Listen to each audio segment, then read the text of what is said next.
విజయపురం రాజ్యాన్ని రాజేంద్రవర్మ అనే మహారాజు పరిపాలించేవాడు.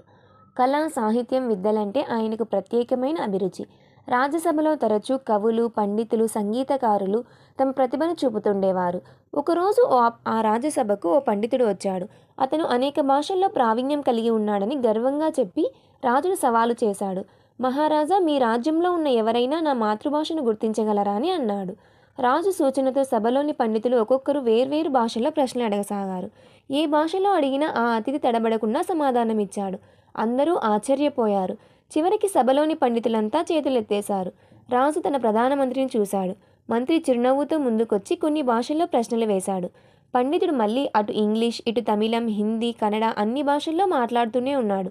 కొద్దిసేపటి తర్వాత మంత్రి గట్టిగా గద్దించాడు.